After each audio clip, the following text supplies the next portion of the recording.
സാധാരണ bro camp 7 മാസം പ്രോഗ്രാമാണ്. പക്ഷെ 7 മാസം പ്രോഗ്രാം 1 വർഷം എടുത്തിട്ട് കംപ്ലീറ്റ് ചെയ്ത ഒരാളാണ് നസീബ്. ഇത് 1 വർഷം എടുത്ത് കംപ്ലീറ്റ് ചെയ്യാൻ കാര്യം നസീബിന്റെ ടെക്കിന്റെ സ്കില്ലില്ലാത്തതിന്റെ പ്രശ്നമല്ല. നസീബിന് വേറെ കുറെ പേടികളാണ്. അതായത് കമ്മ്യൂണിക്കേറ്റ് ചെയ്യുക, സംസാരിക്കുക എന്നൊക്കെ ഉള്ളത് ഭയങ്കര പേടിയാണ്. അപ്പോൾ എന്റെ മുന്നിൽ ഇരിക്കുമ്പോൾ തന്നെ ആളിങ്ങനെ ഇച്ചിരി പേടിയൊക്കെ ഉണ്ട്. നമുക്ക് എന്തായാലും കാണാം, നേരിട്ട് കാണാം. അപ്പൊ അങ്ങനെയുള്ള നസീബ് 1 വർഷം എടുത്തിട്ട് സ്കില്ലൊക്കെ സെറ്റ് ചെയ്ത് കമ്മ്യൂണിക്കേഷനും കുറെയൊക്കെ മെച്ചപ്പെട്ട രീതിയിൽ റെഡിയാക്കി എടുത്ത് ഇന്റർവ്യൂ ഒക്കെ അച്ചീവ് ചെയ്ത് ഇപ്പോൾ ഖത്തറിൽ ഒരു 10 LPA മുകളിലും എക്സാക്ട് സാലറിക്ക് വെളിപ്പെടുത്താൻ പറ്റില്ല കമ്പനി പോളിസി പ്രകാരം. പക്ഷെ ഒരു 10 LPA മുകളിൽ സാലറിയൊക്കെ അച്ചീവ് ചെയ്ത് പ്ലേസ്ഡ് ആയിട്ടുണ്ട്. അപ്പോൾ നസീബിന്റെ ഒരുപാട് വിവരങ്ങൾ അറിയാനുണ്ട്. വെച്ചാൽ നസീബിന് ഒരുപാട് കഥകൾ. നസീബ് പഠിച്ചത് +2 മാത്രമേ പഠിച്ചിട്ടുള്ളൂ, +2 കൊമേഴ്സ്. അപ്പോൾ +2 കൊമേഴ്സ് ആയിട്ട് കോഡിംഗ് ഫീൽഡിലേക്ക് കിടക്കുമ്പോൾ കുറെ ബുദ്ധിമുട്ടുകളുണ്ട്. അതുപോലെ വേറെ ഏതൊക്കെ ഫീൽഡ് പഠിച്ച് വർക്ക് ചെയ്യാനൊക്കെ പോയിട്ടുണ്ട്. അപ്പോൾ അതിൻ്റെയൊക്കെ കഥകളൊക്കെ നമുക്ക് എന്ത് ചെയ്യാം, ചോദിച്ച് മനസ്സിലാക്കാം. വെൽക്കം നസീബ്.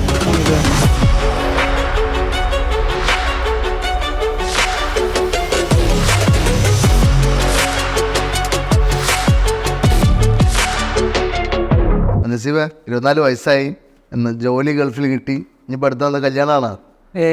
ആയിട്ടില്ല, ടൈം എടുക്കും. 24 വയസ്സായി, മലപ്പുറത്ത് 24ാമത്തെ വയസ്സിൽ നമുക്ക് കല്യാണമൊക്കെയുള്ള സമയമായില്ലേ? നമ്മളെ ഫ്രണ്ട്സും ഇല്ലേ, അപ്പോൾ വലുതൊക്കെ കഴിഞ്ഞിട്ടതി. മലപ്പുറത്തല്ലേ വീട്? മലപ്പുറത്ത് എവിടെയാ? എക്സാക്ട് മക്കരപ്പുറമ്പ്. ശരിക്കും ഞാൻ ഇന്റർവ്യൂ എടുക്കാന്ന് പറഞ്ഞപ്പോഴേ അനഘ കോർഡിനേറ്റ് ചെയ്ത സമയത്ത് എന്നോട് ഇങ്ങനെ പറഞ്ഞു 1 വർഷം എടുത്തിട്ട് കംപ്ലീറ്റ് ചെയ്ത ഒരാളാണ്, അപ്പോൾ ഇന്റർവ്യൂ നടത്തണം. അപ്പോൾ ഞാൻ എന്താണ് 1 വർഷം ചെയ്തത് എന്നുള്ളതാണ് ചോദിച്ചത്. അപ്പോൾ കുറേ കാര്യങ്ങൾ പറഞ്ഞു തന്നു. അപ്പോൾ നമുക്ക് ശരിക്കും അവിടെയാണ് അറിയേണ്ടത്. വെച്ചാൽ ബ്രോ ക്യാമ്പിൽ 1 വർഷത്തോളം എന്താ ചെയ്തതെന്ന് അറിയണം. അപ്പോൾ അതിന് മുന്നേ നമുക്ക് എന്ത് കിട്ടണം, അതായത് എന്താണ് പഠിച്ചത്. +2 കൊമേഴ്സ് പഠിച്ചു കഴിഞ്ഞ് അത് കഴിഞ്ഞ ശേഷം എന്ത് സംഭവിച്ചത്? കൊമേഴ്സ് കഴിഞ്ഞ ശേഷം ഞാൻ നെറ്റ്വർക്കിംഗ് ഹാർഡ്വെയർ കോഴ്സിന് പോയി. കോഴ്സ് മറ്റേ CCNA അങ്ങനത്തെ കോഴ്സുകൾ? CCNA അല്ല, എൻ്റെ താഴെ സർട്ടിഫിക്കേഷൻ ഒന്നും എടുത്തില്ല? സർട്ടിഫിക്കേഷൻ ഇല്ല, കാരണം എൻ്റെ സാറ് അവിടെ നിന്ന് പോയപ്പോൾ സാറ് ഞങ്ങളൊരു കമ്പനിയിൽ നോക്കിയത്, ഒരു ഇന്റേൺ ആയി കണ്ടു സാറിൻ്റെ ഫ്രണ്ടിൻ്റെ കമ്പനിക്ക്. എന്നാലും എത്ര കാലത്തെ കോഴ്സ് ആയിരുന്നത്? 1.5 വർഷം അവിടെ നോക്കും. 1.5 വർഷത്തെ കോഴ്സ്. ഓ ശരി. എത്ര ഫീസ് കൊടുത്ത്? 47,000 കൊടുത്ത്. അത് കഴിഞ്ഞിട്ട് നേരെ ജോലിയിലോട്ട് കയറിയപ്പോൾ ഇന്റേൺ ആയി കണ്ട് എവിടെയായിരുന്നു? പെരിന്തൽമണ്ണ, നാട്ടിൽ തന്നെ കുറച്ചിട. ശരി. അപ്പോൾ എത്ര സാലറി ഒക്കെ ഉണ്ടായിരുന്നു? 6,000 സാലറി ആയിട്ട്. ഓക്കെ. അപ്പോൾ അങ്ങനെ എത്ര കാലം വർക്ക് ചെയ്ത്? അത് ഒരു കൊല്ലം വർക്ക് ചെയ്തു. 1.5 വർഷത്തെ പഠിത്തം +1 വർഷം അങ്ങനെ വർക്കുകയും ചെയ്ത്. ഓ, അതായത് ഇപ്പോൾ 2.5 വർഷം ആ ഒരു ഫീൽഡിൽ തന്നെ പോയിട്ടുണ്ട്. ഓ, അത് കഴിഞ്ഞിട്ട് പിന്നെ ഇതിലോട്ട് കോഡിങ്ങിലോട്ട് എടുക്കാനുള്ള എന്താണ്? നമ്മളവിടുന്ന് C ലാംഗ്വേജ് അത്യാവശ്യം പഠിച്ചിരുന്നു. അപ്പോൾ എൻ്റെ ഫ്രണ്ട് പറഞ്ഞു നമുക്കൊന്ന് C നോക്കിയിട്ട്, ഞാൻ പ്രോട്ടോടൈപ്പ് പറഞ്ഞ ചാനൽ യൂട്യൂബിൽ കണ്ടു. അങ്ങനെ ഫ്രണ്ട് ഇന്റർഫോം നെറ്റ്വർക്കിംഗ് കളിച്ച അങ്ങനെ ഞാനും C ലാംഗ്വേജ് അത്യാവശ്യം സെറ്റ് പഠിച്ചു. പിന്നെ ഞാൻ വിളിച്ചു പറഞ്ഞപ്പോൾ അവൻ പറഞ്ഞു ഇല്ല, ഇങ്ങനെ BC എടുക്കാൻ പോണേ. അപ്പോൾ ഞാൻ പിന്നെ അവൻ BC ഒക്കെ ബാംഗ്ലൂർ പോയി. ഞാൻ അതിൻ്റെ സീറ്റ് ബുക്ക് ചെയ്തു. 4,000 പേ ചെയ്തിട്ട്. ഓക്കെ. അപ്പോൾ അതെല്ലാം ചോദിക്കുന്നത്, അപ്പോൾ നെറ്റ്വർക്കിംഗ് പഠിക്കുന്നവർക്ക് സീൻ്റെ ആവശ്യം ഉണ്ടായത് അവിടെ? സാറ് പഠിപ്പിച്ചു തന്നു. അത് സാറ് പറഞ്ഞത് അങ്ങനെ പ്രോഗ്രാമിംഗ് ലാംഗ്വേജ് ഇങ്ങനെ ഉണ്ട്, എന്താ അറിയില്ലല്ലോ, ഒരു ക്യൂരിയോസിറ്റി. അപ്പോൾ അങ്ങനെ സ്റ്റാർട്ട് ചെയ്തു. അപ്പോൾ C നമ്മളെ basic coding 100K coding challenge. അത് ക്രോസ് റോഡ്സിനുള്ള പേരുള്ളപ്പോഴാണ്, പ്രോട്ടോടൈപ്പുകളുടെ പേരുള്ളപ്പോഴാണ് തുടങ്ങിയത്? പഴയ പേരുള്ളപ്പോഴാണ് തുടങ്ങിയത്. ശരി.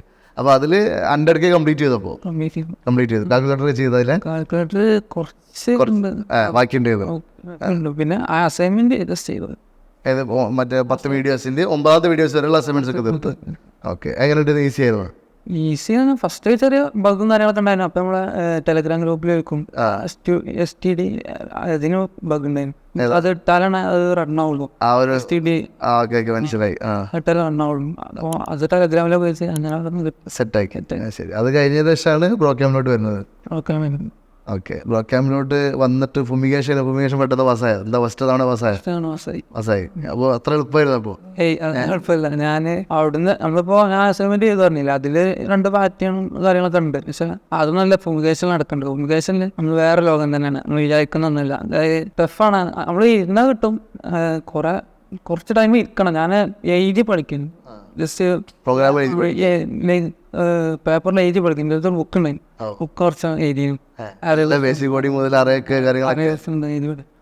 അപ്പോൾ ഇത് ഇപ്പോൾ എന്താ വെച്ചാൽ ഒരു കോഴ്സ് ഓൾറെഡി കഴിഞ്ഞു, 1.5 വർഷം കഴിഞ്ഞ്, അത് കഴിഞ്ഞ് 1 വർഷം വർക്കിന് പോയി. അത് കഴിഞ്ഞിട്ട് വീണ്ടും വീട്ടുകാർ പഠിക്കാൻ പൈസ ഒക്കെ തന്നു വിട്ടാ അതൊന്നും തന്നിട്ട് പ്രശ്നം വീട്ടുകാർ സപ്പോർട്ടാണ് കൈറ്റിലെ പോട്ടാന്നുള്ളത് എന്നുള്ള രീതിയിൽ. ഓക്കെ. അപ്പോൾ നെറ്റ്വർക്കിംഗ് നടക്കൂല അല്ലെങ്കിൽ എന്തുകൊണ്ടാണ് നെറ്റ്വർക്കിംഗ് വേണ്ടത് ശരിക്കും? അവിടെ സാലറിൻ്റെ കുറവുകൊണ്ടാണല്ലോ ആ ഫീൽഡ് തന്നെ? ആ ഫീൽഡ് ഞാൻ വിചാരിച്ച ഫീൽഡല്ലേ. മീൻസ് ഞങ്ങൾ നെറ്റ്വർക്ക് എഞ്ചിനീയർ തന്നെ കയറി പോയത്. പക്ഷെ അവിടെ ഞങ്ങൾക്ക് ഹാർഡ്വെയറിങ്ങിനും അധികം കമ്പ്യൂട്ടറിൻ്റെ ഹാർഡ്വെയർ ഷോപ്പോ അല്ലെങ്കിൽ ഈ നന്നാക്കുക ആ ഒരു സെറ്റപ്പ് ആയിരിക്കും അല്ലേ? എൻ്റെ ബ്രദർ പണ്ട് ഇതേപോലെ ഒരു കോഴ്സ് ചെയ്തിട്ട് ഹാർഡ്വെയർ നെറ്റ്വർക്കിംഗ് കഴിഞ്ഞിട്ട് അവനെ ബോംബെയിൽ ഇതേപോലെ അവിടെ അങ്ങനെ ഒരു കൊണ്ടുപോയിട്ട് ഇതേമാതിരി ഒരു 1 ഇയർ ഇതേമാതിരി വർക്ക് ചെയ്ത് 5000 രൂപ 6000 രൂപ പിന്നെ എന്തോ റൂം എന്തോ കൊടുത്തവർ. പക്ഷേ 1 വർഷത്തോളം അവർക്ക് എന്താ പണി വെച്ചാൽ ഈ ബിൽഡിങ്ങിൻ്റെ മുകളിൽ കയറുക, കേബിൾ വലിക്കുക, വെയിലത്തൊക്കെ ഏതൊക്കെയോ ബിൽഡിങ്ങിൻ്റെ മുകളിലല്ലോ. അപ്പോൾ എന്തോ പ്രതീക്ഷിച്ച് പോയതാണ്. അവരാണെങ്കിൽ CCNA അങ്ങനെ കുറേ സർട്ടിഫിക്കേഷൻ ഉണ്ടല്ലോ, CSC CCNA കുറേ സർട്ടിഫിക്കേഷൻസ് ഉണ്ട്. ഇതൊക്കെ എടുത്തിട്ടുണ്ടായിരുന്നു. എന്നിട്ട് ഇവർക്ക് ഇതാണ് പണി. സിറ്റുവേഷൻ ഇതാണ്. ഇപ്പോൾ നമ്മളും വീഡിയോയിൽ എപ്പോഴും പറയാനുണ്ടല്ലോ, മൊബൈൽ സർവീസിങ് കഴിഞ്ഞാലോ ഹാർഡ്വെയർ നെറ്റ്വർക്കിംഗ് കഴിഞ്ഞാലോ നമ്മുടെ നാട്ടിൽ സാലറി 5000 10,000 ഇതാണ് സാലറി എടുത്തുകൊണ്ടിരിക്കുന്നത്. ഓക്കെ. അപ്പോൾ ബ്രോ ക്യാമറ ശരിക്കും വരാനുള്ള കാര്യം സാലറി അട്രാക്ഷൻ ആണോ ഉദ്ദേശിച്ചത്, അതോ ഒരു ഇഷ്ടപ്പെട്ട പഠിക്കുമ്പോൾ തന്നെ അത്യാവശ്യം പ്രോഗ്രാമിനോട് ഇഷ്ടമുണ്ടായിരുന്നു? ഓ ശരി. ആ പഠിച്ചു നോക്കിയപ്പോൾ. ഓക്കെ. അപ്പോൾ ഫുമിഗേഷനിൽ വന്നിട്ട് ഫുൾ ടൈം ഇരിക്കുമോ അതോ കുറച്ച് നേരം? അത്യാവശ്യം നല്ലായിരിക്കും. എൻ്റെ കൂടെ ഉള്ളത് എനിക്ക് ആകെ ഒരാളെ പരിചയമുണ്ടായിരുന്നു ഫുമിഗേഷൻ ടൈമിൽ. അത് മറ്റേ ആ 3D വർക്ക്ഷോപ്പില്ലേ അന്ന് പരിചയപ്പെട്ടു. റിയാസ് എന്ന ആള് നല്ല ഇരിക്കും, നല്ല ലോജിക്മാരായിട്ട് കറക്റ്റ് ആള് നല്ല ഇരിക്കും. ബട്ട് ആള് നല്ല കാര്യങ്ങൾ നല്ല ചെയ്തു വന്നതിന് ഇല്ലാതെ പറയും. വീട്ടിലൊക്കെ കഴിഞ്ഞ് വരുന്നതാണ്. പക്ഷെ മെക്കായിരുന്നു ആള്. ഇങ്ങനെ ഞാനാളെ വരുന്നാണ്ട് ആള് വളരെ കാര്യങ്ങൾ കുറെ ഒരു ഇത് കത്താണ്ടല്ലോ, ഒരു പെട്ടെന്ന് സാധനം കത്താണല്ലോ, അത് കിട്ടണമെങ്കിൽ അങ്ങനെ ആള് പറഞ്ഞു അങ്ങനെ ഫുൾ ടൈം ഇരിക്കും. മനസ്സിലായി. അതിന് ഞങ്ങൾക്ക് നൈറ്റ് ബാച്ച് നൈറ്റ് ബാച്ച് തുടങ്ങി. അത് കാലിക്കറ്റ് ഒരു നൈറ്റ് ബാച്ചോട് പരീക്ഷ നോക്കി. പക്ഷെ കുറേ കുട്ടികൾ അതിൻ്റെ പേരിൽ ഹെൽത്ത് പ്രശ്നമായതിൻ്റെ പേരിൽ നമ്മളെ ബാച്ചിനെ ഒഴിവാക്കി, നൈറ്റ് ബാച്ച് ഒഴിവാക്കി. എനിക്ക് 2-3 വട്ടം കൂടെ ഇങ്ങോട്ട് നൈറ്റ് ബാച്ചിന് വരുന്നുണ്ടോ ഞാൻ ഇല്ലായിരുന്നു. പിന്നെ അതിനൊക്കെ സ്പേസ് ഇല്ലാത്തതുകൊണ്ടാണ് നൈറ്റ് ബാച്ചിലോട്ട് കയറിയതല്ലേ? ശരി. പക്ഷെ നൈറ്റ് ബാച്ച് എങ്ങനെ ഉണ്ടായിരുന്നു? നൈറ്റിലിരുന്ന് വർക്കൗട്ട് ചെയ്യാൻ നൈറ്റ് ബാച്ച് നമ്മൾ ഒരു 8 മണിക്ക് വന്നാൽ പിന്നെ നമ്മളൊരു രാവിലെ 8 മണിയാകുമ്പോൾ പോകാൻ റൂമിൽ പോയി കുറച്ച് വർക്ക് ചെയ്യും. ശരിക്കും നൈറ്റ് ബാച്ചിലുള്ള പ്രത്യേകത വെച്ചാൽ വേറെ ഡിസ്ട്രാക്ഷൻ ഇല്ലല്ലോ. നമുക്ക് ചായ കുടിക്കാൻ പോകാൻ സ്ഥലം ഉണ്ടാവില്ല, ഒരു ലിമിറ്റിനപ്പുറം കറങ്ങാൻ സ്ഥലം ഉണ്ടാവില്ല, പിന്നെ വായി നോക്കാൻ പോകാൻ സ്ഥലം ഉണ്ടാവില്ല. ഇതൊന്നും പകലത്തെ പ്രശ്നം എന്താണെന്ന് വെച്ചാൽ കിൻഫ്രയിൽ തന്നെ പ്രത്യേകിച്ച് ആകുമ്പോൾ ഒരുപാട് കമ്പനീസ് ഉണ്ട്. അപ്പോൾ ആമ്പിള്ളേർക്ക് വെറുതെ ചായ കുടിക്കാൻ പോകേണ്ടി വരും, വെറുതെ കറങ്ങാൻ പോകേണ്ടി വരും. ഈ സാധനങ്ങളൊക്കെയാണ് ഒഴിവാക്കി കിട്ടും അല്ലേ? ഫുള്ള് ഫോക്കസ് ചെയ്യാൻ പറ്റും. ഓക്കെ. അപ്പോൾ നൈറ്റ് എന്തെങ്കിലും ഹെൽത്ത് പ്രശ്നം ഉണ്ടായിരുന്നു അപ്പോൾ ഇങ്ങനെ ഇരുന്നപ്പോൾ ഞങ്ങൾക്ക് തോന്നിയെന്ന് വെച്ചാൽ എനിക്കൊന്ന് നൈറ്റ് ബാച്ചിൽ കുറേ കുട്ടികൾ വന്നതിന് ശേഷം പിന്നെ കുറേ ആൾക്കാർ ഡ്രോപ്പ് ചെയ്ത് പോയി. അവർക്കൊന്നും ഉറക്കം കിട്ടണില്ല, തലവേദന, അങ്ങനെ കുറേ പ്രശ്നങ്ങളായിട്ട് പലരും പോയിട്ടുണ്ടായിരുന്നു. ഇഷ്ടപ്പെട്ടു. ഓക്കെ. ഞങ്ങൾക്കത് ഫീൽ വെച്ചാൽ ഈ ഫുമിഗേഷനിലൊക്കെ റിസൾട്ട് ഇങ്ങനെ ഭയങ്കരമായിട്ട് കുറയുന്ന ഫീൽ വന്നത്. അപ്പോൾ ഞങ്ങൾ വെച്ചാൽ നൈറ്റ് ബാച്ച് കൊടുക്കുമ്പോൾ കുട്ടികൾ ഡ്രോപ്പായി പോവുകയാണ് ഹെൽത്ത് പ്രശ്നമായിട്ട്. അപ്പോൾ അതുകൊണ്ടാണ് പിന്നെ അത് വല്ല ഇങ്ങനെ പതിയെ ഞങ്ങളിങ്ങനെ ഡൗൺ ആക്കി കൊണ്ടുവന്നത്, ഒഴിവാക്കിയത്. ഓക്കെ. അപ്പോൾ ഈ നൈറ്റ് ബാച്ചിൽ കയറി 2 ആഴ്ച ഫുൾ ഡേ വർക്കൗട്ട് ചെയ്ത് ഫസ്റ്റ് ഫുമിഗേഷന് പാസ്സായി. ഓക്കെ. അപ്പോൾ അറിയായിരുന്നു ഏത് സ്റ്റാക്ക് എടുക്കണം, അതിന് മുന്നേ പ്ലാൻ ഉണ്ടായിരുന്നു എന്താ ചെയ്യേണ്ടത് എന്നുള്ളത്? ഞാൻ ഫ്ലട്ടർ ഉദ്ദേശിച്ച് വന്നതേനു. ഞാൻ ഫ്ലട്ടർ ജസ്റ്റ് യൂട്യൂബിലൊരു വീഡിയോ ഉണ്ട് അന്ന് പഠിപ്പിക്കുന്ന, അന്ന് സാറിന് വീഡിയോ ഇറങ്ങിയിട്ടില്ല, യൂട്യൂബിൽ വീഡിയോ ഉണ്ട്, മലയാളത്തിലുണ്ട്. അപ്പോൾ അത് കണ്ടാണ് ജസ്റ്റ് നാട്ടില് ജസ്റ്റ് മാപ്പ് അതൊക്കെ ജസ്റ്റ് നോക്കി ചെയ്യും. ഞാൻ അത് വന്നത്. അപ്പോൾ ഇവിടുന്ന് ഞാൻ ഇങ്ങനെ എൻ്റെ ലാപ്പ് അതിന് പറ്റുക അഡ്വൈസർ പറഞ്ഞു. അപ്പോൾ പിന്നെ ലാപ്പിൽ കപ്പാസിറ്റി ആണ് അഡ്വൈസർ അത്യാവശ്യം മാക്ക് അങ്ങനെ പറഞ്ഞു. പക്ഷേ ഐഫോണും ആൻഡ്രോയിഡ് ഒരുമിച്ച് ബിൽഡ് ചെയ്യണേ മാക്ക് വേണമെന്നുള്ളത്. അപ്പോൾ ഞാൻ എന്ത് ചെയ്തു മേൺസ്റ്റാക്ക് എടുത്ത്. ഓക്കെ. അപ്പോൾ മേൺസ്റ്റാക്ക് എടുത്ത മുതൽ പിന്നെ ശരിക്ക് 6 മാസമല്ലായിരുന്നു പ്രോഗ്രാം നമ്മുടെ പ്രോഗ്രാം. പിന്നെ ഡാറ്റ സ്ട്രക്ചറിലേക്ക് ഒരു ആഡ് ചെയ്ത് 7 മാസമായി മാറി. പക്ഷെ നിനക്ക് 1 വർഷമായി അല്ലേ? ഡാറ്റ സ്ട്രക്ചർ സാധനങ്ങൾ ചെയ്യാൻ ഉണ്ടല്ലോ ഡാറ്റ സ്ട്രക്ചർ, അതൊക്കെ പറഞ്ഞു കൊടുക്കുമ്പോൾ സീൻ ഉണ്ടായിരുന്നു. ഓക്കെ. ഷാബാസ് സാർ അന്ന് ചോദിച്ചു ഇപ്പോൾ എൻ്റെ തിയറി റെഡി ആയിട്ട് ചോദിച്ചു ഒരു റിവ്യൂല്. ഞാൻ ഇന്ന അറിയുമ്പോൾ വിചാരിച്ചിട്ടില്ല സാറേ ഞങ്ങൾക്ക് അധികം റിവ്യൂ ഉണ്ട്, ഇപ്പോഴും തിയറി റെഡി ആയിട്ടില്ല. അന്ന് എന്നോട് റിക്വസ്റ്റ് വെച്ചുകൊണ്ട് ബൈനറി സെർച്ച് ചെയ്യാൻ വേണ്ടി അത് ചെയ്ത് കൊടുത്തു. തിയറി റെഡി ആയിട്ടില്ല, ബിഗ് ബാഗ് എടുത്തു. അങ്ങനെ കുറേ ബിഗ് ബാഗ്. അല്ല, അപ്പോൾ ഞാൻ വിചാരിക്കുന്നത് ഇപ്പോൾ ശരി. അപ്പോൾ അങ്ങനെ പോയിട്ട് 7 മാസമല്ലേ വരിക? 7 മാസം നമ്മൾ 1 ഇയറോളം എടുത്തിട്ടാണ് ഇപ്പോൾ നസീബ് കംപ്ലീറ്റ് ചെയ്തിട്ടുള്ളത്. അപ്പോൾ 1 ഇയർ ശരിക്കും എന്തുകൊണ്ടാണ് ഈ 1 ഇയർ ഇങ്ങനെ ഡിലേ വരാൻ കാര്യം? 1 മാസം ഞാൻ പറഞ്ഞ എൻ്റെ പ്രൊജക്റ്റ് മിസ്സായിരുന്നു. ആ പ്രോജക്റ്റ് മിസ്സായത്, കോഡ് മിസ്സായി. കോഡ് മിസ്സായി. പിന്നെ എങ്ങനെ ലാപ്ടോപ്പ് SSD പോയി. ഞാൻ അന്ന് കാർട്ടിന്റെ ലോജിക്, അന്ന് നെറ്റ് പാച്ചാണ്, കാർട്ടിന്റെ ലോജിക്കൊക്കെ കത്തി കുറെ റെഡിയാക്കി, കാർട്ടൊക്കെ റെഡിയായി നിൽക്കി. ഫസ്റ്റ് പ്രോജക്റ്റ് അങ്ങനെ ഇരുന്നാണ്ട് ഇപ്പോൾ കാർട്ടൊക്കെ കറക്റ്റ് വർക്കിംഗ് ഒക്കെ കാണാം. എന്നിട്ട് ഞാൻ റൂമിൽ പോയിക്കൊണ്ട് വെറുതെ കാർട്ടൊന്നും കൂടി ചെക്കിംഗ് ഒക്കെ ചെയ്തപ്പോൾ പെട്ടെന്ന് റീസ്റ്റാർട്ട് ആയി ആപ്പ്. പിന്നെ ഓണാവില്ല. അപ്പൊ കോഡ് ഗിറ്റിലോട്ടൊന്നും പുഷ് ചെയ്തിട്ടില്ലായിരുന്നു? ഗിറ്റിലൊന്നും പുഷ് ചെയ്തിട്ടില്ല, എൻ്റെ പേഴ്സണൽ പ്രോജക്റ്റ് മാത്രം പുഷ് ചെയ്തിട്ടുള്ളൂ. ഇത് ചെയ്തിട്ടേ അല്ലേ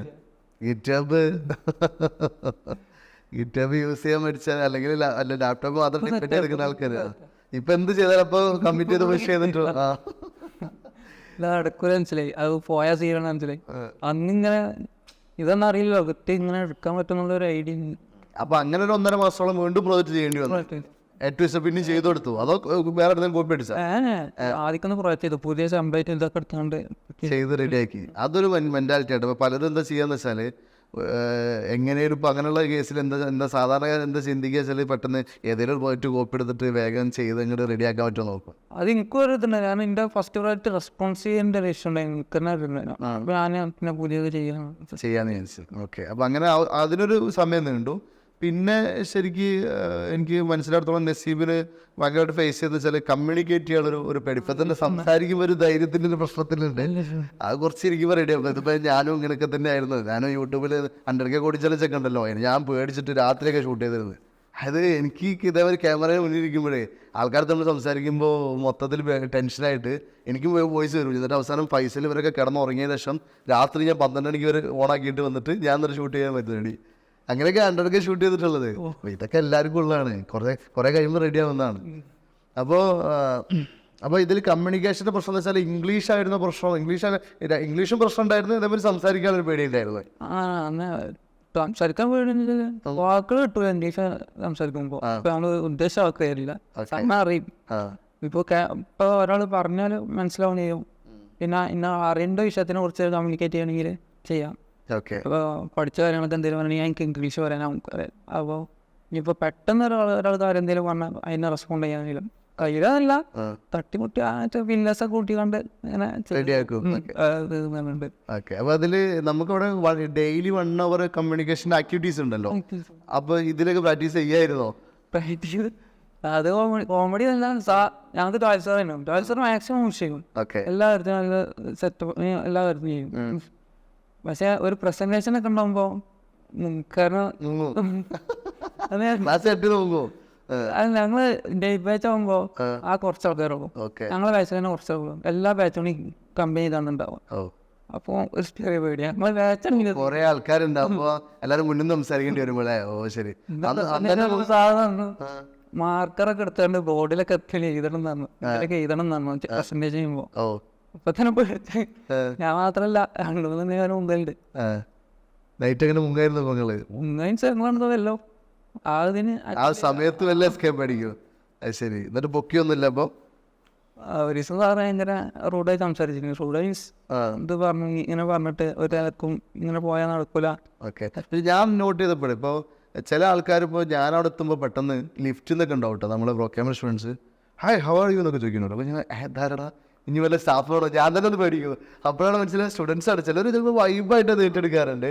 എനിക്കൊന്നിട്ട് ഇച്ചിരി ഹൈ എന്താ പറയുക, ഒരു ഹൈപ്പർ ലെവൽ, അതായത് ഇച്ചിരി ഇതുള്ള പോലെ ഫുൾ ടൈം ഇംഗ്ലീഷ് സംസാരിച്ച് പോണോടത്തും ചായക്കടയിലൊക്കെ ഇംഗ്ലീഷ് സംസാരിച്ച് നടക്കുന്ന ആൾക്കാരെ പോലെ ആൾക്കാരെ കണ്ടിട്ടുണ്ടായിരുന്നു. ഞങ്ങൾ പ്രൊബേഷൻ്റെ ടൈമിൽ ഞങ്ങൾക്കുണ്ടായിരുന്നു, ഞങ്ങളെ ബാച്ചിലുണ്ടായിരുന്നു 2-3 ആൾക്കാർ. ഞങ്ങൾക്ക് പ്രൊബേഷൻ ഉണ്ടായിരുന്നു, 2-3 കുറച്ചുണ്ടായിരുന്നു.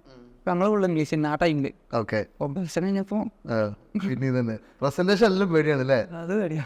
പക്ഷെ ആരെങ്കിലും നിർത്തി അങ്ങനെ ഒരു അവിടെ തന്നെ ഒരു എക്സ്പീരിയൻസ് ഉണ്ടായിട്ടുണ്ട്, അതായത് നിർത്തി നാറ്റിക്കുക അല്ലെങ്കിൽ കണ്ടിന്യൂസ് ആയിട്ട് അങ്ങനെ എന്തെങ്കിലും ശരിക്കും ഡാൻസ് കളിപ്പിക്കണമെന്നുണ്ടെങ്കിൽ? അതൊക്കെ ഉണ്ട്. ഡാൻസ് മലയാളം പറഞ്ഞ ഡാൻസാ വീഡിയോ ഒക്കെ വെച്ചിട്ടുണ്ട്.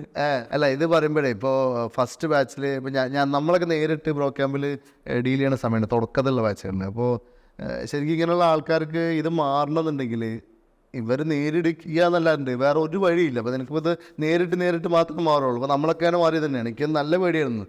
അപ്പോൾ നമ്മൾ ഇതേമാതിരി ഡാൻസൊക്കെ കളിപ്പിക്കുക, പാട്ട് പഠിപ്പിക്കുക, നന്നായിട്ട് ഈവൻ കരഞ്ഞ ആൾക്കാരൊക്കെ നമ്മൾ കരഞ്ഞോ എന്ന് പറയും. മാക്സിമം കരയും നിർത്തുമ്പോൾ നമ്മൾ വീണ്ടും തുടങ്ങും. അങ്ങനെ ചെയ്യിപ്പിച്ചിട്ടുണ്ട്. പക്ഷെ അവരൊക്കെ അവസാനം സ്റ്റേജിലേക്ക് ഇരുന്ന് പാട്ട് പാടി. നമ്മളെ ഫസ്റ്റ് കോൺവെക്കേഷനിൽ വീഡിയോ കൊടുത്തു കഴിഞ്ഞാൽ ഫായിസ് തന്നെ എടുത്തിട്ടുണ്ട്. അവരൊക്കെ ഭയങ്കര ടെൻഷനായിരുന്നു. ടെൻഷൻ അടിച്ചിട്ട് വിറയ്ക്കും, ഇത് വീഴുന്ന അവസ്ഥയാവും. അവനൊക്കെ നമ്മൾ ഇരുത്തി പാടിച്ച് സെറ്റാക്കിയിട്ടുണ്ട്. ശരിക്കും ഇത് നല്ല രീതിയിൽ അറ്റാക്ക് ചെയ്യണമെന്നുണ്ടെങ്കിൽ എന്നാണ് എനിക്ക് മനസ്സിലായിട്ടുള്ളത്. അതായത് നല്ല രീതിയിൽ ചെയ്യിപ്പിച്ച് റെഡിയാക്കേണ്ട തന്നെയാണ്. പക്ഷെ എന്നാലും കുറേയൊക്കെ മെച്ചപ്പെട്ടല്ലോ. അതുണ്ട്. ഇപ്പൊ ഇങ്ങനെ നിൽക്കാൻ തന്നെ കാര്യം. ഞാൻ അതിനെ പുറത്തൊന്നും ഇറങ്ങൂല. ഒരാളെ അടിക്ക് അറിയാത്ത ഒരാളെ അടിക്ക് ഇറങ്ങൂല. മീൻസ് ഇങ്ങനെ സംസാരിക്കൊന്നുമില്ല. ക്യാമറൊന്നും ഒരിക്കലും നടക്കൂല. ഇങ്ങനെ ഫോട്ടോ വീഡിയോ ഒന്നും ഓടിയും കാണൂല. ഞാൻ നിൽക്കൂല. അതിപ്പോൾ ഞാൻ ഇത് നസീബിനെ കളക്ട് ചെയ്യാൻ വേണ്ടിയിട്ട് അനഘ എന്ന് പറഞ്ഞാൽ അനഘയാണ് കോർഡിനേറ്റ് ചെയ്തത്. അപ്പോൾ അനഘ സംസാരിച്ചപ്പോൾ അനഘ പറഞ്ഞു നസീബ് എന്ത് വന്നാലും വീഡിയോന് മുന്നിലേക്ക് വരില്ല, വേണേ അല്ലാതെ സംസാരിക്കാന്നൊക്കെ പറഞ്ഞു. അത് ഞാൻ പറഞ്ഞില്ല, കൊണ്ടുപോകാം, നമുക്ക് സംസാരിപ്പിക്കുക, പറ്റാവുന്ന രീതിയിൽ സംസാരിക്കുക എന്ന് പറഞ്ഞാണ് കൊണ്ടുവന്നിട്ടുള്ളത്. അപ്പോൾ മെയിൻ സ്റ്റാക്കാണ് എടുത്തത്. മെയിൻ സ്റ്റാക്ക് അപ്പോൾ ഫുള്ള് 2 പോയിന്റും കംപ്ലീറ്റ് ചെയ്തിട്ട് അപ്പോൾ ഇൻ്റർവ്യൂ അറ്റൻഡ് ചെയ്ത് നോക്കിയാ ഇന്റർവ്യൂ അറ്റൻഡ് ചെയ്തു. കിട്ടുന്നില്ലായിരുന്നോ? കിട്ടിയിരുന്നു. പക്ഷെ നമ്മൾ വിചാരിച്ചൊരു പാക്കേജ് ഉണ്ടാവുമല്ലോ. എത്ര പാക്കേജാണ് കിട്ടിയത്? ഒരു 23,000 ആ റേഞ്ചിലൊക്കെ സ്റ്റാർട്ടിങ് കിട്ടിയത്. അപ്പോൾ അവിടെ ശരിക്കും എന്ന് വെച്ചാൽ ഈ ടെക്കായിരുന്നു എനിക്ക് ഫേസ് ചെയ്ത് ഇതന്നെ കമ്മ്യൂണിക്കേഷൻ്റെ പ്രശ്നം കൊണ്ടാണ് കൂടുതലും. കോള് വരും. കോള് വന്നിട്ട് പിന്നെ കോള് വന്നിട്ട് നമ്മൾ ഇന്റർവ്യൂക്ക് എത്തിക്കണ്ടേ. അത് പിന്നെ കമ്മ്യൂണിക്കേഷൻ തന്നെയല്ല മെയിനായിട്ട്. അതെ, സംസാരിക്കാൻ പറ്റുന്നുണ്ടോ ഇല്ലാന്നല്ലേ? ഓക്കെ, അത് ബ്രേക്കായി പോയി. ഓ, അപ്പോൾ ടേക്ക് ഓഫ് ഇൻ്റർവ്യൂ പാസ്സായിട്ടുണ്ടായിരുന്നോ? ഇല്ല, ഞാൻ 2 കമ്മ്യൂണിക്കേഷൻ പൊട്ടി. പിന്നെ ഒരു പുതിയ റിവ്യൂർ വന്നു. ആ റിവ്യൂർ എന്നോട് ഫ്രെയിംവർക്ക് നെസ്റ്റും എക്സ്പ്രസ്സാണ് എനിക്കറിയുള്ളൂ. നെസ്റ്റിനും എക്സ്പ്രസ്സും തമ്മിൽ വ്യത്യാസം എന്താ വെച്ചു? നെസ്റ്റ് അറിഞ്ഞാലല്ലേ ഇതിന് വ്യത്യാസം പറയാനാവുള്ളൂ. അങ്ങനത്തെ ഓരോ ചോദ്യങ്ങൾ അറിയാത്ത കുറച്ച് ഫ്രെയിംവർക്കിനെ കുറിച്ചാണ്. ഓ ശരി. അത് ടേക്ക് ഓഫ് 3 പ്രാവശ്യം ഫെയിൽ ആയിട്ടുണ്ടായിരുന്നു. ഓ ശരി. ഇത് മെയിനായിട്ട് അതിൽ കമ്മ്യൂണിക്കേഷൻ തന്നെയാണ് പ്രശ്നം വന്നത്. പറയാൻ പറ്റാത്തൊരു പ്രശ്നം അല്ലേ? പറഞ്ഞുകൊണ്ട് മനസ്സിലാക്കണ്ടേ. ഇതിൽ ഞാൻ നോട്ട് വെച്ചാലേ നമ്മളും ഇംഗ്ലീഷ് ഇൻ്റർവ്യൂ അറ്റൻഡ് ചെയ്യുമ്പോൾ ഞാനൊക്കെ എല്ലാവരും നിന്ന് മാറിയിരിക്കും. അതായത് ആരും കേട്ട് കഴിഞ്ഞാൽ നമ്മൾ അത്രയും വൃത്തിയായിട്ട് ഇംഗ്ലീഷ് ആയതുകൊണ്ട് മാറി നിന്നിട്ട് കണ്ണു മൂടി ടെക്ക് പറയലാണ്. അതായത് അല്ലെങ്കിൽ വഴിയില്ല വേറെ മുന്നോട്ട് പോകണമെന്നുണ്ടെങ്കിൽ. അപ്പോൾ അതുതന്നെയാണ് അറിയാത്തവർക്കുള്ള നല്ല വഴി. എനിക്ക് തോന്നുന്നത് നിനക്ക് ഇംഗ്ലീഷിനേക്കാളും കൂടുതൽ പേടീൻ്റെ പ്രശ്നം കൂടി കൊണ്ടായിരിക്കും ചിലപ്പോൾ വാക്കുകളുടെ വരാതിരിക്കുന്നത്. ഓക്കെ, അതിൻ്റെ ഇടയ്ക്ക് ഇൻ്റർവ്യൂ അറ്റൻഡ് ചെയ്യുന്നതിൻ്റെ ഇടയ്ക്ക് നീ പറഞ്ഞല്ലോ അതിൻ്റെ ഇടയ്ക്ക് വേറെ പുതിയ ഏതോ സ്റ്റാക്ക് പഠിച്ചു. അതായത് നമ്മുടെ പ്രോഗ്രാമിൻ്റെ പ്രോഗ്രാം 7 മാസം പ്രോഗ്രാം കഴിഞ്ഞതിന് ശേഷമാണ് പഠിച്ചത്. ഏതായിരുന്നു? ഞാൻ ഓക്കെ, സ്വന്തമായിട്ട് പഠിച്ചു. നമ്മൾ ഇപ്പോൾ സെൽഫ് ലേണിംഗ് അല്ലേ. അപ്പോൾ അവർ കോൺഫിഡൻ്റ് ആയിരുന്നു ചെയ്യാൻ കഴിയുന്നുള്ളത്. അപ്പോൾ ഞാനത് പഠിച്ചു. ഒരു മെത്തേഡ് പഠിച്ചെടുത്തിന്. ഒരു കാര്യം ഇങ്ങനെ പഠിക്കാണ്ട് ഒരു പുതിയ ടെക്നോളജി ആദ്യം കുറച്ച് തിയറി നോക്കുക, ഒറ്റയടിക്ക് ഒരു വീഡിയോ കണ്ടുപോവുക. ഞാൻ റിയാക്ട് നേറ്റീവ് പഠിച്ച് ആദ്യം പഠിച്ചപ്പോൾ എനിക്കൊരു കോൺഫിഡൻസ് ഉണ്ടായിരുന്നു ഈ സെൽഫ് ലേണിംഗ് ആയതുകൊണ്ട്. അപ്പോൾ ഞാൻ ജീനിയസ് യൂട്യൂബ് ചാനലും കോഡ് എവല്യൂഷൻ യൂട്യൂബ് ചാനലും ആദ്യം കണ്ടു. എനിക്കൊരു ഐഡിയ ഉണ്ട് അങ്ങനെ ഇത് പഠിക്കാനുണ്ട്, പുതിയ സ്റ്റാക്ക് ഇങ്ങനെ പഠിക്കാനുണ്ട്. ആദ്യം ഒന്ന് വാച്ച് ചെയ്ത് പോവുക. പിന്നെ റിയാക്റ്റിൻ്റെ സിൻടാക്സ് ലോജിക്കൊക്കെ റിയാക്ട് തന്നെ. അങ്ങനെ ഇപ്പോൾ ഞാൻ ആദ്യം യൂട്യൂബ് ചാനൽ കണ്ടു. എന്നിട്ട് ജസ്റ്റ് ചെറിയ പ്രോജക്റ്റ് ചെയ്തു. Deep linking, just flat list, scroll view, ഈ സാധനങ്ങളൊക്കെ എന്താ എക്സ്പ്ലോർ ചെയ്യാൻ വേണ്ടിയിട്ട് ചെറിയ പ്രോജക്റ്റ് ചെയ്തു. അതിനുശേഷം ഞാനൊരു മെയിൻ പ്രോജക്റ്റ് ചെയ്തു. ഒരു ചെയ്തു. അപ്പോൾ രണ്ടാമത് സ്റ്റാക്ക് അവിടെ തന്നെ എന്തെങ്കിലും പഠിച്ചു. അപ്പോൾ അതിൻ്റെ കൂടെ ഈ ഇന്റർവ്യൂ അറ്റൻഡ് ചെയ്യുന്ന ടൈമിൽ. ഓ ശരി. അപ്പോൾ ആ സമയത്ത് കമ്മ്യൂണിക്കേഷൻ സെഷൻ അറ്റൻഡ് ചെയ്യാറുണ്ടായിരുന്നോ?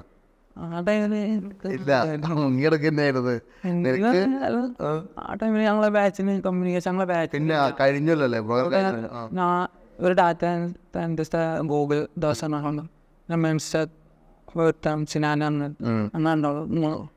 വാക്കുകളൊക്കെ പ്ലേസായി പോയിട്ടുണ്ടായിരുന്നു. ഓക്കെ. അപ്പോൾ ഇത് ഈ സമയത്ത് റിയാക്ട് നേറ്റീവ് അടുത്തപ്പോൾ ഒരു റിവ്യൂ ഒന്നും നടത്തി തന്നിട്ടുണ്ടായിരുന്നോ? റിവ്യൂ നിങ്ങൾ സ്വന്തമായിട്ട് തന്നെ ഇങ്ങനെ പഠിച്ചു പഠിച്ചു. അതിലിപ്പോൾ തിയറി എന്തായിക്കാൽ എനിക്കിപ്പോൾ തിയറിയിൽ റിയാക്ട് നേറ്റീവ് ജാസനാണ് തിയറി. പിന്നെ സീനില്ലല്ലോ. എനിക്ക് ഫസ്റ്റ് അറിയില്ല എന്ത് ഇൻ്റർവ്യൂ ചോദിക്കുന്നു. ഞാൻ സാറിനെ വിളിച്ചു. വിളിച്ചപ്പോൾ സാർ പറഞ്ഞു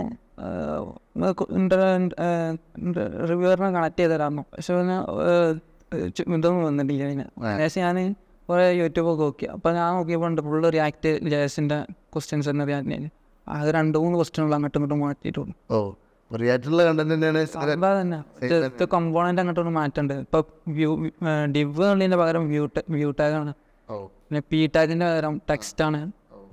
നമുക്ക് പിന്നെ ടെക്സ്റ്റ് എല്ലായിടത്തും എഴുതാൻ കഴിയില്ല. മീൻസ് ടെക്സ്റ്റ് ടാഗിൻ്റെ ഉള്ളിൽ തന്നെ എഴുതാനുള്ളൂ. നമുക്ക് ഡിവിൻ്റെ ഉള്ളിൽ എന്തെങ്കിലും എഴുതിയാണോ ഇടാൻ നടക്കൂല. ടെക്സ്റ്റ് ടാഗിൻ്റെ ഉള്ളിൽ തന്നെ എഴുതാനുള്ളൂ. അങ്ങനെ പിന്നെ ഫ്ലാറ്റ് ലിസ്റ്റ് സ്ക്രോൾ ചെയ്യും. അങ്ങനെ ചെയ്ത് അങ്ങനെ വ്യത്യാസം. ലോജിക്ക് മൊത്തം റിയാക്റ്റാണ്. ഓപ്പർച്യൂണിറ്റി ഉണ്ട് നീ പറയണത്. അത്യാവശ്യം നല്ല ഓപ്പർച്യൂണിറ്റി ഉണ്ട്. കുറെ ഓഫേഴ്സ് അപ്പോൾ വന്നിട്ടുണ്ടായിരുന്നു. അത്യാവശ്യം നല്ല ഓപ്പർച്യൂണിറ്റി. നമുക്ക് ഇപ്പോൾ കൊച്ചി തന്നെ 4 to 5 ഇത് കഴിഞ്ഞു. വേറെ ഓഫേഴ്സ് കിട്ടുന്നുണ്ടായിരുന്നു. അതിൻ്റെ മിഷൻ ടെസ്റ്റിലായിരുന്നു. ആ ടെസ്റ്റ് ഏകദേശം കഴിഞ്ഞു. ഒഴിവാക്കി ഇത് കിട്ടിയപ്പോൾ. ഓക്കെ, ശരി. അപ്പോൾ വീട്ടുകാരെന്ത് പറഞ്ഞു ഇത് കിട്ടിയപ്പോൾ? പണ്ട് 6,000 രൂപ സാലറി ശേഷം 1 lakh സാലറിയോടാണ് എത്തിയത്. സന്തോഷം. നല്ല അത്യാവശ്യം പൈസ ഒന്നും അടുപ്പിച്ചല്ലേ. ഇനി റിട്ടേൺ കിട്ടുകയെന്നുള്ളതല്ലേ. അപ്പോൾ എന്നാ ഖത്തർ പോകണമെന്ന്?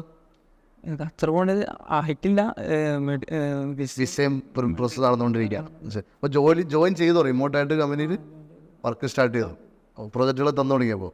പ്രൊജക്റ്റ് ചെറിയ സാധനങ്ങൾ തന്നു തുടങ്ങി. ശരി. അപ്പോൾ റിമോട്ടായിട്ട് തുടങ്ങി സാലറി ഒന്ന് വരാൻ തുടങ്ങിയിട്ട് എത്ര ദിവസമായി ജോയിൻ ചെയ്തിട്ടോട്? 4 ദിവസമായിട്ടുണ്ട്. ശരി. കണക്ട് ചെയ്ത് ടീമായിട്ടൊക്കെ സംസാരിച്ച് എല്ലാം ഓക്കെ ആണല്ലോ. അപ്പോൾ വിസയും കാര്യങ്ങളൊക്കെ പെട്ടെന്ന് തന്നെ വരും. ഓക്കെ. അപ്പോൾ അത് കഴിഞ്ഞാൽ നേരെ ഖത്തർ. ഇനി ഖത്തർ ലൈഫാണ്. ഖത്തർ ഭയങ്കരമായിട്ട് വളരുന്നൊരു കൺട്രി ആയിട്ടാണ് പറയുന്നത്. ഇപ്പോൾ ഈ ഫുട്ബോൾ ഇതൊക്കെ കഴിഞ്ഞല്ലോ. അപ്പോൾ അതിന് ശേഷം ഭയങ്കര ഗ്രോത്ത് ഉണ്ട്. അപ്പോൾ എന്തായാലും അവിടെ പോയി കഴിഞ്ഞാൽ ഫ്യൂച്ചർ സെറ്റ് ആവുന്നതായിരിക്കും അല്ലേ? കണ്ടന്നെ ബ്രോ ക്യാമ്പിൽ പഠിക്കുന്ന സമയത്ത് അപ്പോൾ ഡേ നൈറ്റ് ഇരിക്കും. എങ്ങനെ ടൈമിങ് എങ്ങനെയായിരുന്നു? വന്നപ്പോൾ അധികം നൈറ്റ് ബാച്ച് ആയിരുന്നു. നൈറ്റ് ബാച്ച് ആയിരുന്നു. പിന്നെ 12 മണിക്കൂർ. പിന്നെ ഡേ ബാച്ചിലോട്ട് മാറിയില്ലേ? ഞങ്ങളൊരു 17ാമത്തെ വീക്കിൽ മാറി. 18 വീക്കിൽ മാറി ബാഡ്ജിൻ്റെ ടൈമിൽ. ഓക്കെ. അങ്ങനെ അത്യാവശ്യം ഞങ്ങൾ ബാഡ്ജ് എന്നൊക്കെ പറഞ്ഞാൽ ഘട്ടങ്ങളുണ്ട്. പ്രോഗ്രാമിന് ഒരു 1.5 മാസം കഴിയുമ്പോൾ 1.5 മാസം ബാഡ്ജ്, അതായത് ഒരു ഇൻ്റർവ്യൂ പോലെയാണ്. അപ്പോൾ അതുവരെ പഠിച്ചാൽ ഓക്കെ ആണെന്ന് വീണ്ടും വെരിഫൈ ചെയ്യുന്ന പരിപാടിയാണ് ബാഡ്ജ് ഉദ്ദേശിക്കുന്നത്. ഓക്കെ. അത് ആ ടൈമിൽ മാറി. അപ്പോൾ ഞങ്ങളൊരു 9 മണിക്ക് 8:45 9 മണി ആകുമ്പോഴത്തേനും വരും. എന്നിട്ട് പിന്നെ പോലെ 10 മണി ആ ടൈമിൽ നൈറ്റ് 10 മണി വരെ ഇരുന്നിട്ട് വർക്കൗട്ട് ചെയ്യും. ഈ റിയാക്ട് നേറ്റീവ് പഠിക്കുന്ന സമയത്ത് ശരിക്കും പലരും പ്രോഗ്രാം കഴിഞ്ഞാൽ പിന്നെ ഇൻ്റർവ്യൂ അറ്റൻഡ് ചെയ്യാൻ പ്രോപ്പറായിട്ട് എല്ലാവരും വരില്ല, അല്ലെങ്കിൽ അവിടെ എത്താറില്ല. അപ്പോൾ സാധാരണ അങ്ങനെയുള്ള കൂടുതൽ ആൾക്കാരുണ്ടാവാറ്. അപ്പോൾ ശരിക്കും നസീബിൻ്റെ കേസിൽ എന്തുകൊണ്ടാണ് ഇപ്പോൾ റിയാക്ട് നേറ്റീവ് പഠിക്കുമ്പോൾ അവിടെ തന്നെ അപ്പം തന്നെ വരാറുണ്ടായിരുന്നു പറഞ്ഞു. അപ്പോൾ എന്തുകൊണ്ടാണ് അങ്ങനെ ഇരിക്കാൻ കാര്യം? അപ്പം തന്നെ വരാൻ കാരണം ഞാൻ ഇപ്പോൾ റൂമിലിരുന്നാലോ അല്ലെ വീട്ടിൽ പോയാലോ എനിക്ക് നടക്കണമെന്നില്ല. വീട്ടിൽ നിന്ന് അവിടെ പോകാറുണ്ട്. ആ ടൈം അങ്ങനെ പോകും. അപ്പോൾ ഞാൻ മടി മാറ്റാൻ അമ്പലിരുന്നാൽ എല്ലാവരും വർക്ക് ചെയ്യണേ. പിന്നെ കൂടുതലായിരിക്കും ആ ഒരു ഇതുണ്ട്, ഒരു ആംബിയൻസ്. അപ്പോൾ അതുകൊണ്ട് അമ്പലിരുന്ന് വർക്ക്. ഈ ഇൻ്റർവ്യൂ ഒക്കെ അറ്റൻഡ് ചെയ്യുന്ന സമയത്ത് കോഡിങ് കാര്യങ്ങൾ ക്രാക്ക് ചെയ്യാൻ പറ്റുന്നുണ്ടായിരുന്നു നന്നായിട്ട്? ഇൻ്റർവ്യൂസ് ഏതെങ്കിലും അവരായിട്ട് തന്നെ റിജക്റ്റ് ചെയ്തിട്ടുണ്ടോ കുറേ? അതായത് ഇൻ്റർവ്യൂ എടുത്തിട്ട് കിട്ടിയില്ല, ടെക്നിക്കലി പോരാ, അങ്ങനത്തെ പറഞ്ഞ ഇൻ്റർവ്യൂസ്? ഇതിൽ മേണിന് നീ ഇൻ്റർവ്യൂ അറ്റൻഡ് ചെയ്തുകൊണ്ടിരിക്കുന്ന സമയത്താണ് റിയാക്ട് നേറ്റീവ് പഠിച്ചത്. അപ്പോൾ മേണിൽ ഈ ഓപ്പർച്യൂണിറ്റി സാലറി കുറഞ്ഞതിൻ്റെ പേരിലാണ് റിയാക്ട് നേറ്റീവ് ചാടുന്നത്? റിയാക്ട് നേറ്റീവ് ചെയ്തപ്പോൾ ഭയങ്കര ഇൻട്രസ്റ്റ് ഫീൽ ചെയ്താ? ഇൻട്രസ്റ്റ് ഫീൽ ചെയ്തു. കാരണം ആനിമേഷനും കാര്യങ്ങളൊക്കെ അതൊരു തന്നെ കാണാൻ അത്യാവശ്യം നിൽക്കുന്നു. പിന്നെ റെസ്പോൺസിൻ്റെ വലിയ പണിയില്ല. മറ്റേത് റെസ്പോൺസീവ് ആക്കുക പറഞ്ഞാൽ കുറച്ച് ടൈം എടുത്ത് ചെയ്യാം. അപ്പോൾ ലാപ്ടോപ്പിൻ്റെ ഇത് പ്രശ്നം ഉണ്ടായിരുന്നോ? റിയാക്ട് നേറ്റീവ് സീൻ പ്രശ്നമൊന്നുമില്ല. വർക്ക് ചെയ്യണ തന്നെ മതി നമുക്ക് ചെയ്യാൻ. പക്ഷേ ഇപ്പോൾ ഐഫോൺ കിട്ടണമെങ്കിൽ വർക്ക് വേണം. പക്ഷേ എക്സ്പോ എന്നൊരു ആപ്പ് ഉണ്ട്. അത് വെച്ചുകൊണ്ട് ഇപ്പോൾ ഐഫോൺ ആയിട്ട് നമുക്ക് സ്കാൻ ചെയ്താൽ നമുക്ക് യൂസ് ചെയ്യാം. എക്സ്പോ യൂസ് ചെയ്യുമ്പോൾ ഇതിൻ്റെ റിയാക്ട് ഫ്രെയിം വർക്കാണ്. പക്ഷേ എക്സ്പോ യൂസ് ചെയ്യുമ്പോൾ നമ്മളിപ്പോൾ റിയാക്ട് യൂസ് ചെയ്യുമ്പോൾ നമ്മൾ അതിൽ കുറേ കാര്യങ്ങൾ സ്വന്തമായിട്ട് ഹാൻഡിൽ ചെയ്യേണ്ടി വരും. ഇപ്പോൾ ആൻഡ്രോയിഡിന് വേറെ, യൂസിന് വേറെ, നമ്മൾ സ്വന്തമായിട്ട് ഹാൻഡിൽ ചെയ്യണം. അതിന് ജാവയും കാര്യങ്ങളൊക്കെ അറിയാം. ചില മൊഡ്യൂൾസ് ഒക്കെ നാച്ചുറൽ ഹാൻഡിൽ ചെയ്യുമ്പോൾ. അപ്പോൾ അത് ഒഴിവാക്കാൻ വേണ്ടിയിട്ട് എക്സ്പോ യൂസ് ചെയ്യും. പക്ഷേ എക്സ്പോ നമുക്ക് നാറ്റീവ് മൊഡ്യൂൾസ് യൂസ് ചെയ്യാൻ കഴിയില്ല. അങ്ങനെ ഉണ്ട് ഇഷ്യൂ. എക്സ്പോന് ബാക്കപ്പ് ഉണ്ട് നെക്സ്റ്റ് ജേസ് ആണ്. അപ്പോൾ അത് അത്യാവശ്യം ഹിറ്റാവും. സെലീറ്റ് പറഞ്ഞൊരു ഫ്രെയിം വർക്ക് ഇപ്പോൾ വന്നോളും. അത് അത്യാവശ്യം ഹിറ്റാവും. അതിൻ്റെ ഡെവലപ്പറിന് ഇപ്പോൾ നെക്സ്റ്റ് ജേസ് എന്തോ ഹയർ ചെയ്ത് പോകാൻ കിട്ടുന്നു. ഓക്കെ. ഇത് നമുക്ക് പ്രോഗ്രാമിൽ ഡാറ്റ സ്ട്രക്ചർ ഭയങ്കര ഇമ്പോർട്ടൻ്റ് ആയിട്ട് വന്ന ടൈം ആയിരുന്നല്ലോ നിങ്ങൾ ബാച്ച് നടക്കുമ്പോൾ. ശരിക്കും ആ സമയത്ത് നല്ല എതിർപ്പുണ്ടായിരുന്നല്ലോ ബാച്ചിൽ. കുറേ ആൾക്കാർക്ക് 6 മാസമുള്ള പ്രോഗ്രാം 7 മാസം ആക്കുന്നതിൻ്റെ ഒരു നല്ല വെറുപ്പുണ്ടായിരുന്നു. പക്ഷേ നമ്മളതൊക്കെ വെച്ചാൽ പ്ലേസ്മെൻറ്റിലോട്ട് എത്തുമ്പോൾ ഡാറ്റ സെക്ഷൻ്റെ പലയിടത്തും ഭയങ്കര വാല്യൂ ആയിട്ട് വരും. അപ്പോൾ അത് എന്തായിരുന്നു, അങ്ങനെ എന്തെങ്കിലും ഇൻ്റർവ്യൂസിൽ അങ്ങനെ എന്തെങ്കിലും ഫേസ് ചെയ്യേണ്ടി വന്നിട്ടുണ്ടായിരുന്നോ? ഒരു 6 ക്വസ്റ്റ്യൻ കിട്ടിയിട്ടുണ്ട് സോൾവ് ചെയ്യാൻ വേണ്ടിയിട്ടല്ലേ? ഓക്കെ. ഇവിടുത്തെ ഇൻ്റർവ്യൂ റൗണ്ട് എങ്ങനെയായിരുന്നു? ഇപ്പോൾ ഖത്തറിലെ ഈ കമ്പനിയിൽ ഇൻ്റർവ്യൂ റൗണ്ട് ഉണ്ടായിരുന്നു. ഫസ്റ്റ് റൗണ്ടിൽ ജസ്റ്റ് കാര്യങ്ങളൊക്കെ ചോദിച്ചറിഞ്ഞാണ്ട്. മലയാളത്തിലായിരുന്നു ഇംഗ്ലീഷിലായിരുന്നു?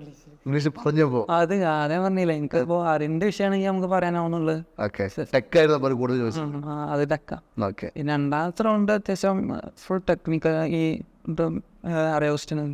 പിന്നെ ഞാൻ യൂസ് ചെയ്ത പ്രൊജക്റ്റിന്റെ കാര്യങ്ങളും അതിലുള്ള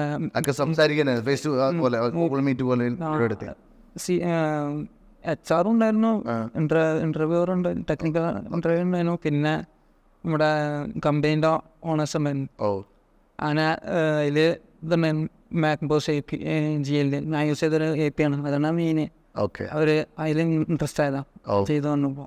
ശരി. പിന്നെ മെഷീൻ ടെസ്റ്റ് ഉണ്ടായിരുന്നു? അപ്പോൾ മെഷീൻ ടെസ്റ്റ് ഇല്ലായിരുന്നു, ചോദിക്കേണ്ട ചെയ്തിട്ടുണ്ടായിരുന്നില്ല ഡീറ്റെയിൽ? അത് കോമഡി. അത് എന്നാൽ ഫസ്റ്റ് വിളിച്ചപ്പോൾ എന്നോട് എത്ര സ്ട്രെങ്സ് ഉണ്ട്, ഞാൻ 7 month ഞാനിങ്ങനെ പ്രോഗ്രാം ചെയ്തുകൊണ്ട് സെൽഫ് അതൊക്കെ കാണുന്നു. പിന്നെ ഏത് പാസ്ഔട്ട് ആയത് ചോദിച്ചു. ഞാൻ പറഞ്ഞു എനിക്ക് ഡിഗ്രി ഒന്നുമില്ല, ഇപ്പം എന്തുകൊണ്ടിട്ട് അത് കൊടുത്തത് വെച്ചു. ഡിഗ്രി ഇല്ലാതെ. മലയാളത്തിലാണോ വെച്ചാൽ ഇംഗ്ലീഷിലാണോ വെച്ചത്? ഇംഗ്ലീഷ്. എന്നിട്ട് കോമഡി അങ്ങനെയൊക്കെ പറഞ്ഞു. എന്നിട്ട് എന്തുകൊണ്ടാണ് കൊടുത്തത്? അപ്പോൾ നമുക്ക് ഡിഗ്രി ഉണ്ടെങ്കിൽ നമുക്ക് ചെയ്യാനൊക്കെ ആവും, ഒരു മെഷീൻ ടെസ്റ്റ് അയച്ചെന്നാൽ ഞാൻ ചെയ്തോളാം. അപ്പോൾ അത്ര കോൺഫിഡൻ്റ് ആണ് ചോദിച്ചാൽ. അപ്പോൾ ഓരോ ഒക്കെ പിന്നെ കോൺടാക്ട് ചെയ്യാമോ കോളൊന്നും ഫുൾ ഇൻ്റർവ്യൂസിലോട്ട് മാറി. ഓക്കെ. അത് കമ്പനീസ് ഇതാണ്, സ്കില്ല് കണ്ടു കഴിഞ്ഞാൽ മനസ്സിലാവും അവർക്ക്. അത് സാധാരണ ഫ്രഷേഴ്സിൻ്റെ അടുത്ത് അവർ ഉദ്ദേശിക്കുന്നുമില്ലേ ഇത്ര ക്വാളിറ്റി ഉണ്ടാവും, ഇത്ര സ്കിൽ ഉണ്ടാവും എന്നുള്ളത്. അതാണ് നിങ്ങൾ ആ ഡേ ആയിട്ട് ഇരിക്കുമ്പോൾ നിങ്ങൾ അച്ചീവ് ചെയ്യണ സംഭവം തന്നെയാണ്. അപ്പോൾ ബ്രോക്യാമ്പിലൂടെ അങ്ങനെ 1 വർഷം കംപ്ലീറ്റ് ചെയ്ത് സെറ്റായി, എന്താ പറയുക, നല്ലൊരു പാക്കേജ് 10 above പാക്കേജിലോട്ട് ബ്ലേസ്ഡായി, ലൈഫ് നല്ല രീതിയിൽ പോകണം. അപ്പം ഈ പുതിയ പഠിക്കാൻ വരുന്ന ആൾക്കാരോട് എന്താ പറയാനുള്ളത് നസീമിന്? അതായത് വീട്ടിലിരുന്ന് പഠിക്കണോ, ഇവിടെ വന്നിരുന്ന് പഠിക്കണോ, അല്ലെങ്കിൽ അതുകൊണ്ട് എന്ത് ചേഞ്ചാണ് ഉണ്ടാവുക? എന്താണ് അവരോട് എന്തെങ്കിലും ഒരു അഡ്വൈസ് കൊടുക്കാറുണ്ട്?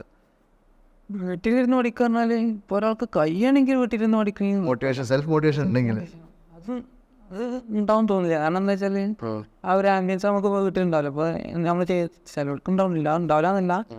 ഇപ്പോൾ നമ്മൾ എന്തെങ്കിലും ചെയ്യണമെങ്കിൽ തന്നെ വീട്ടിൽ നിന്ന് അവിടെ അങ്ങനെ കുറേ ഡിസ്ട്രാക്ഷൻ ഉണ്ടാവും. അപ്പോൾ വന്നിരുന്ന് പഠിക്കാറിനാൽ നമുക്ക് അടുത്ത കുറേ ഡെവലപ്പേഴ്സും നെറ്റ്വർക്കും അങ്ങനെ കുറച്ച് കാര്യങ്ങളൊക്കെ ഉണ്ടാവും. ഞാൻ പറയേണ്ടതെന്ന് വെച്ചാൽ വന്നിരുന്ന് പഠിക്കണമെങ്കിൽ ഇരിക്കുക, ഫുൾ ടൈം മീൻസ് ടൈം വാല്യുബിളായിട്ട് സ്പെൻഡ് ചെയ്യുക, വെറുതെ വന്നിട്ട് കാര്യമില്ല. അപ്പോൾ അവിടെ വന്നാണ്ട് ഇൻസ്റ്റാഗ്രാമും ഇതൊന്നും ആരും നോക്കാനൊന്നും ഇല്ലല്ലോ, നമുക്കൊന്നും ചെയ്യാമല്ലോ, ഗെയിം കളിച്ചാൽ ഒന്നും ചെയ്യാം. അപ്പോൾ അതിനുള്ള കാര്യമില്ല. അപ്പോൾ വന്നുകൊണ്ട് കറക്റ്റ് സ്പെൻഡ് ചെയ്യുക നമ്മളെ സ്കില്ലിന് വേണ്ടിയിട്ട്. പിന്നെ പുതിയ കാര്യങ്ങൾ പഠിക്കുക, കണ്ടിന്യൂസ് റിസർച്ച്. ബഗ് പിന്നെ ChatGPT മാക്സിമം ഒഴിവാക്കുക കിട്ടിയാൽ, കാരണം അത് പണിയാണ്. അപ്പോൾ ജസ്റ്റ് ഇപ്പോൾ ബഗ് കിട്ടി ഞാൻ എന്നാ ചെയ്താണ് ChatGPT എടുക്കും. ഇപ്പോൾ ഞാൻ ആ കോഡ് എന്താ കൺസോൾ ഉണ്ടാവും, ആ കൺസോൾ നേരെ കോപ്പി ചെയ്യാം, ChatGPT ആ സാധനം ഇങ്ങോട്ട് വരും. ഓല് പറഞ്ഞു നേരെ ആ കോഡ് നേരെ കൊണ്ടിട്ടാൽ നമ്മളത് വർക്കാം. പക്ഷെ എന്തുകൊണ്ടാണ് വർക്കായത് നമുക്കറിയില്ലല്ലോ.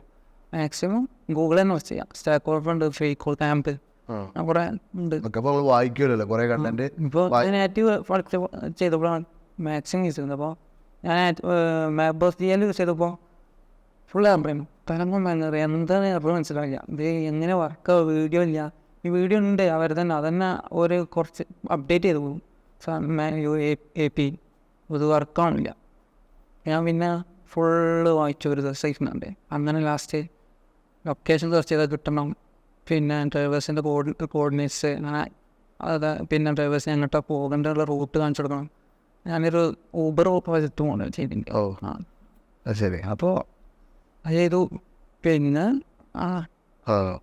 അപ്പോൾ ഇവരോട് പറയാനുള്ള വെച്ചാൽ വന്ന് ഇരുന്ന് വർക്ക് ചെയ്യാന്നുള്ളതന്നെ. ഇരുന്ന് വർക്ക് ചെയ്യാൻ നമുക്ക് ആ ഒരു ആംബിയൻസ് ഇട്ട് നമുക്ക് വർക്ക് ചെയ്യാനുള്ള മൂഡ്. പിന്നെ അതൊരു നമ്മളൊരു അത് നല്ല കാര്യം. കാരണം ഇപ്പോൾ നമ്മൾ ഒരു വീക്കിലി റിവ്യൂ ഉണ്ടല്ലോ, ആ റിവ്യൂവിൽ നമുക്ക് കാര്യങ്ങൾ മനസ്സിലാവും ഇപ്പം എന്താ ചോദിക്കാന്നുള്ളത്. അല്ലാതെ നമ്മൾ ജസ്റ്റ് ഇത് പഠിച്ചു പോയാൽ നടക്കില്ല. കാരണം ചെയ്യാനറിയാൻ പറയാൻ പറ്റാത്തവർ ഇപ്പം നമ്മൾ ചെയ്താലും ഇപ്പം ഇൻ്റർവ്യൂവിലൊക്കെ ഫംഗ്ഷൻ കാര്യം അങ്ങനെ ഓരോ കാര്യങ്ങൾ ക്ലോസേഴ്സ് അതൊക്കെ ചോദിക്കാം. നമ്മളിപ്പോൾ ജാവാസ്ക്രിപ്റ്റ് പഠിച്ചു കഴിഞ്ഞാൽ ഈ കാര്യങ്ങൾ നമ്മൾ പഠിക്കില്ല, ജസ്റ്റ് പഠിക്കാൻ നടക്കില്ല. നമ്മൾ പഠിക്കും എങ്ങനെ വെച്ചാൽ ഇപ്പോൾ ഇതുണ്ട് ഇങ്ങനെ ഒരു ടോപ്പിക് അവിടെ ഉണ്ട് എന്ന് നമ്മൾ പഠിക്കും. ആ ഒരു ഇന്റർവ്യൂ അറ്റൻഡ് ചെയ്താൽ അങ്ങനെ ഒരു ടോപ്പിക് ഉണ്ട് മനസ്സിലാവുള്ളൂ. അല്ലാതെ ഫോർ എക്സാമ്പിൾ നോഡ് അല്ലെങ്കിൽ സിംഗിൾ ത്രെഡഡ് ആണെന്ന് പറയും, പക്ഷെ എന്തുകൊണ്ടാണ് സിംഗിൾ ത്രെഡഡ്, അതിന്റെ ഗുണം എന്താണെന്നൊക്കെ ചോദിച്ചു കഴിഞ്ഞാൽ ആ ലെവലിൽ ക്വസ്റ്റ്യൻ ചോദിച്ചു പോകണമെന്നുണ്ടെങ്കിൽ ഇന്റർവ്യൂ കുറെ അറ്റൻഡ് ചെയ്യാനാണ്. എന്താണ് അപ്പോൾ ഈ വീക്കിലി ഉണ്ടാവും അത്യാവശ്യം നല്ല ടഫുള്ള reviews weekly reviews. Okay okay. അപ്പോൾ എന്തായാലും തകർക്കട്ടെ ലൈഫിൽ. ഖത്തർ വേറെ ലെവലിലോട്ട് ഖത്തറിൽ ലൈഫ് തകർക്കട്ടെ. വലിയ വലിയ അടുത്ത സാലറി പാക്കേജിലോട്ട് പോട്ടെ. എത്രയും പെട്ടെന്ന് ഞാൻ ഖത്തറൊന്ന് വിസിറ്റ് ചെയ്യുന്നുണ്ട്. അപ്പോൾ നീ ഖത്തറിലൊന്ന് സെറ്റാവും. ആ വർക്ക് ചെയ്യാൻ പാടത്ത്. ഇപ്പം അതിന് പുറമെ ഞാൻ വരുമ്പോൾ നമുക്ക് വ്ളോഗൊക്കെ ആയിട്ട് പിന്നെ എങ്ങനെ വർക്ക് ചെയ്യുന്നതിൻ്റെ എക്സ്പീരിയൻസ് ഒക്കെ ആയിട്ട് നമുക്ക് വീണ്ടും ഇവരായിട്ടൊന്ന് കുറച്ച് കഴിയുമ്പോൾ ഒരു 1 year കഴിയുമ്പോഴേക്ക് നമുക്കൊന്നുകൂടി സംസാരിക്കുക കേട്ടോ. ഒന്നുകൂടി സ്ട്രോങ് ആവാനുണ്ട്. ഖത്തറിലെ ആൾക്കാരൊക്കെ ഒന്ന് കമ്പനിയായി സ്വന്തം നാട് പോലെ ആക്കി മാറ്റി ഖത്തർ കേട്ടാ. അപ്പോൾ എന്തായാലും വന്നിരുന്ന് ഇപ്പോൾ മലപ്പുറത്ത് നിന്ന് എറണാകുളം വന്നിരുന്ന് ഇൻ്റർവ്യൂ അറ്റൻഡ് ചെയ്ത് നിൻ്റെ ഈ എക്സ്പീരിയൻസ് ഷെയർ ചെയ്യണമെന്ന് പറഞ്ഞാൽ എന്തുകൊണ്ടാണ് വെച്ചാൽ പലർക്കും ഈ പേടിയുണ്ട് ഈ മുന്നോട്ട് കടന്നു വരാൾ. അപ്പോൾ ആ കടന്നു വരാൾ ധൈര്യം കൊടുക്കുക എന്നുള്ള ഉദ്ദേശത്തിലാണ്. ഇത്രയും പേടിച്ചിരിക്കുന്ന ആൾക്ക് വരെ ഈ പാക്കേജ് രക്ഷപ്പെടാന്നുള്ളത് മനസ്സിലാക്കി കൊടുക്കാൻ വേണ്ടിയിട്ടാണ് ഞാൻ ഇൻ്റർവ്യൂ നടത്താമെന്ന് തന്നെ വിചാരിച്ചത്. ഓക്കെ. അപ്പോൾ എന്തായാലും താങ്ക്സ് ഫോർ കമ്മിങ്. എന്തായാലും ഓൾ ദ ബെസ്റ്റ്. ലൈഫ് വേറെ ലെവലിലോട്ട് പോട്ടെ കേട്ടോ. എത്രയും പെട്ടെന്ന് പെണ്ണ് കിട്ടണം. Okay thank you.